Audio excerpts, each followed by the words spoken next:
എല്ലാവർക്കും നമസ്കാരം. ഞാൻ അർപ്പിത. മരുന്നായി ഭക്ഷണം കഴിക്കുക, അല്ലെങ്കിൽ നിങ്ങൾ മരുന്ന് ഭക്ഷണമായി കഴിക്കേണ്ടി വരും എന്ന ഉദ്ധരണി ആരോഗ്യം നിലനിർത്തുന്നതിലും രോഗങ്ങൾ തടയുന്നതിലും പോഷകാഹാരത്തിന്റെ പ്രാധാന്യം ഊന്നിപ്പറയുന്നു. മരുന്നായി ഭക്ഷണം കഴിക്കുന്നതിന്റെ ഗുണങ്ങൾ എന്തൊക്കെയാണെന്ന് നോക്കാം.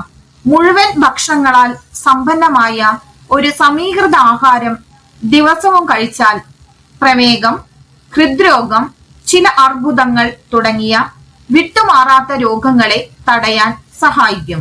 പോഷക സമൃദ്ധമായ ഭക്ഷണങ്ങൾ രോഗപ്രതിരോധ പ്രവർത്തനത്തെ പിന്തുണയ്ക്കുന്നു.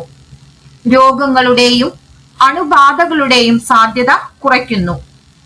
ആരോഗ്യകരമായ ഭക്ഷണക്രമം മെച്ചപ്പെട്ട മാനസിക ആരോഗ്യം, വിഷാദം, ഉത്കണ്ഠ എന്നിവയുടെ ലക്ഷണങ്ങൾ കുറയ്ക്കൽ, മെച്ചപ്പെട്ട വൈജ്ഞാനിക പ്രവർത്തനം എന്നിവയുമായി ബന്ധപ്പെട്ടിരിക്കുന്നു.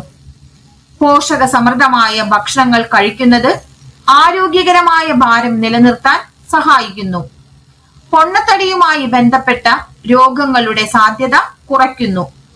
സമീകൃത ആഹാരം സുസ്ഥിരമായ ഊർജനില നൽകുന്നു.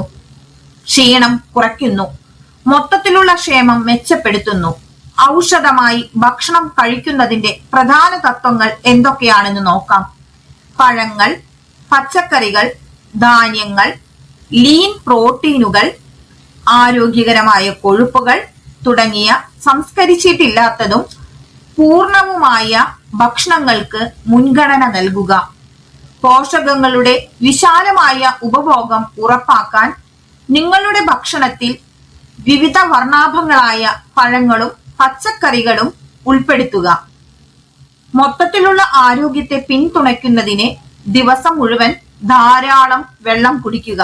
പലപ്പോഴും അനാരോഗ്യകരമായ ചേരുവകൾ കൂടുതലുള്ള സംസ്കരിച്ചതും പാക്കേജ് ചെയ്തതുമായ ഭക്ഷണങ്ങളുടെ ഉപഭോഗം കുറയ്ക്കുക.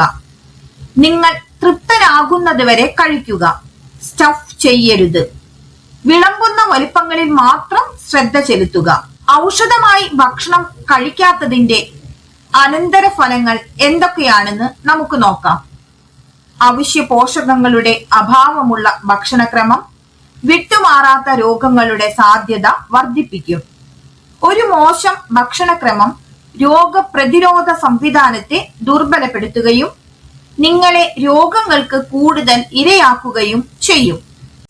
സംസ്കരിച്ച ഭക്ഷണങ്ങളും പഞ്ചസാരയും കൂടുതലുള്ള ഭക്ഷണക്രമം വിഷാദം, ഉത്കണ്ഠ എന്നിവയുടെ ലക്ഷണങ്ങൾ വർദ്ധിപ്പിക്കുന്നതിന് കാരണമാകുന്നു.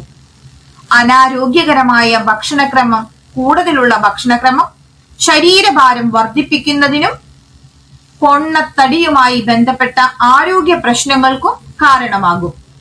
പോഷക സമൃദ്ധമായ ഭക്ഷണങ്ങൾക്ക് മുൻഗണന നൽകുന്നതിലൂടെയും സമീകൃത ആഹാര സമീപനം സ്വീകരിക്കുന്നതിലൂടെയും നിങ്ങൾക്ക് നിങ്ങളുടെ മൊത്തത്തിലുള്ള ആരോഗ്യവും ക്ഷേമവും നിലനിർത്തുവാനും മരുന്നുകളുടെ ആവശ്യകത കുറയ്ക്കുവാനും ആരോഗ്യകരമായ ജീവിതശൈലി പ്രോത്സാഹിപ്പിക്കാനും കഴിയും. നമ്മുടെ ജീവിതത്തിൽ പോഷകാഹാരം കഴിക്കുന്നതിന്റെ പ്രാധാന്യം പോലെ ഏറെ പ്രധാനപ്പെട്ടതാണ് ദൈനംദിന വ്യായാമവും. ദിവസേനയുള്ള വ്യായാമം നമ്മുടെ ജീവിതശൈലിയിൽ നിരവധി മാറ്റങ്ങളും നേട്ടങ്ങളും കൊണ്ടുവരും. ഇത് നമ്മുടെ ശാരീരിക, മാനസിക, വൈകാരിക ക്ഷേമത്തെ ബാധിക്കുന്നു. ഇതിലെ ശാരീരിക മാറ്റങ്ങൾ എന്തൊക്കെയാണെന്ന് നോക്കാം. പതിവ് വ്യായാമം നമ്മുടെ ശരീരഭാരം കുറയ്ക്കൽ, പരിപാലനം, ഭാരനിയന്ത്രണം എന്നിവയ്ക്ക് സഹായിക്കുന്നു. വ്യായാമം നമ്മുടെ പേശികളുടെ ശക്തി, വഴക്കം, ചലനപരിധി എന്നിവ മെച്ചപ്പെടുത്തും. പതിവായ ശാരീരിക പ്രവർത്തനങ്ങൾ ഹൃദയത്തെ ശക്തിപ്പെടുത്തുകയും രക്തസമ്മർദ്ദം കുറയ്ക്കുകയും രക്തചംക്രമണം മെച്ചപ്പെടുത്തുകയും ചെയ്യുന്നു. ദിവസേനയുള്ള വ്യായാമം നമ്മുടെ ഊർജനില വർദ്ധിപ്പിക്കുകയും ക്ഷീണം കുറയ്ക്കുകയും ചെയ്യും. ഇനി നമുക്ക് മാനസികവും വൈകാരികവുമായ നേട്ടങ്ങൾ എന്തൊക്കെയാണെന്ന് നോക്കാം. വ്യായാമം ചെയ്യുമ്പോൾ എൻഡ്രോഫിനുകൾ പുറത്തുവിടുന്നു. എന്താണ് എൻഡ്രോഫിനുകൾ? നിങ്ങൾക്കറിയാമോ?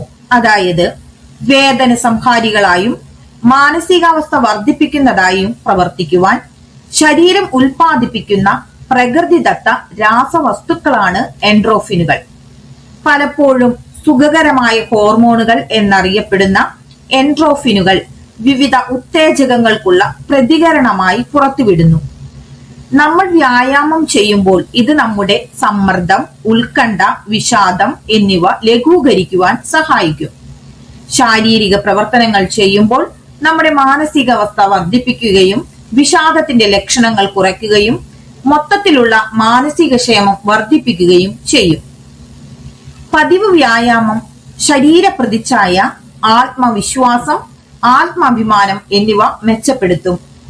ദിവസേനയുള്ള ശാരീരിക പ്രവർത്തനങ്ങൾ നമ്മുടെ ഉറക്ക രീതികൾ നിയന്ത്രിക്കുവാനും ഉറക്കത്തിന്റെ ഗുണനിലവാരം മെച്ചപ്പെടുത്തുവാനും സഹായിക്കും. ഇനി നമുക്ക് വ്യായാമം ദിവസവും ചെയ്യുമ്പോൾ ജീവിതശൈലിയിൽ ഉണ്ടാകുന്ന നേട്ടങ്ങൾ എന്തൊക്കെയാണെന്ന് നോക്കാം. പതിവ് വ്യായാമം ശ്രദ്ധ, ഏകാഗ്രത, ഉൽപാദനക്ഷമത എന്നിവ മെച്ചപ്പെടുത്തും. വ്യായാമം ദൈനംദിന ദിനചര്യകളിൽ ഉൾപ്പെടുത്തുന്നത് ജോലികൾക്ക് മുൻഗണന നൽകുവാനും സമയം കൂടുതൽ ഫലപ്രദമായി കൈകാര്യം ചെയ്യുവാനും നമ്മെ സഹായിക്കും. അതുപോലെ തന്നെ ഒറ്റയ്ക്ക് വ്യായാമം ചെയ്യുന്നതിനേക്കാൾ മറ്റുള്ളവരുമായി വ്യായാമം ചെയ്യുന്നത് നമ്മുടെ സാമൂഹിക ബന്ധങ്ങൾ, ഉത്തരവാദിത്തം, പ്രചോദനം എന്നിവ വളർത്തിയെടുക്കുവാൻ സാധിക്കും.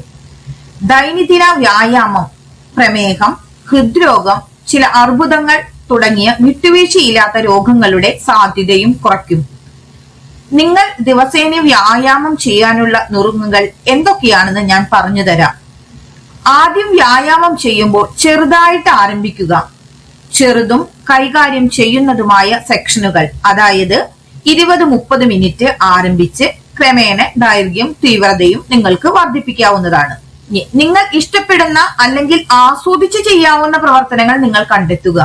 അതായത് ഉദാഹരണത്തിന് നടത്തം, ഓട്ടം, നീന്തൽ, നൃത്തം, തൂബ ഡാൻസ് തുടങ്ങിയ നിങ്ങൾക്ക് സന്തോഷം നൽകുന്ന ശാരീരിക പ്രവർത്തനങ്ങളിൽ നിങ്ങൾ ഏർപ്പെടുക. ഇതൊരു ഷെഡ്യൂളായിട്ട് ചെയ്യണം. അതായത് പല്ല് തേക്കുന്നതോ കുളിക്കുന്നതോ പോലെ വ്യായാമം നിങ്ങളുടെ ദൈനംദിന ദിനചര്യയുടെ ഒരു വിട്ടുവീഴ്ച ചെയ്യാനാവാത്ത ഭാഗമായി നിങ്ങൾ അതിനെ മാറ്റണം. ഇനി ഇതില് ഓർമ്മിപ്പിക്കാനുള്ളത് എന്ന് പറയുന്നത്, ഏതെങ്കിലും പുതിയ വ്യായാമ പരിപാടി ആരംഭിക്കുന്നതിന് മുൻപ് പ്രത്യേകിച്ച് നിങ്ങൾക്ക് മറ്റു ആരോഗ്യ പ്രശ്നങ്ങളോ ആശങ്കകളോ ഉണ്ടെങ്കിൽ ഒരു ആരോഗ്യ വിദഗ്ധനെ സമീപിച്ച് അഭിപ്രായം ആരായുക. അതുപോലെ തന്നെ നിങ്ങളുടെ ശരീരം നിങ്ങൾ ശ്രദ്ധിക്കണം. ആവശ്യമുള്ളപ്പോൾ വിശ്രമിക്കുകയും സുഖം പ്രാപിക്കുകയും ചെയ്യുക. സ്വയം അമിതമായിട്ട് ഒരു സമ്മർദ്ദവും ചെലുത്തരുത്. നിങ്ങളുടെ ജീവിത ശൈലിയിൽ ദൈനംദിന വ്യായാമം ഉൾപ്പെടുത്തുകയും ശരിയായ സമീകൃത ആഹാരം ശീലം ദിനചര്യയിൽ കൊണ്ടുവരികയും ചെയ്താൽ നിങ്ങൾക്ക് ഈ ഗുണങ്ങൾ അനുഭവിക്കുവാനും നിങ്ങളുടെ മൊത്തത്തിലുള്ള ക്ഷേമം മെച്ചപ്പെടുത്തുവാനും ഒരു ആരോഗ്യ വിദഗ്ധനെ സമീപിക്കാതെ ആരോഗ്യത്തോടെയും സന്തോഷത്തോടെയും ജീവിക്കുവാനും നിങ്ങൾക്ക് സാധിക്കും. ശുഭദിനം. നന്ദി. നമസ്കാരം.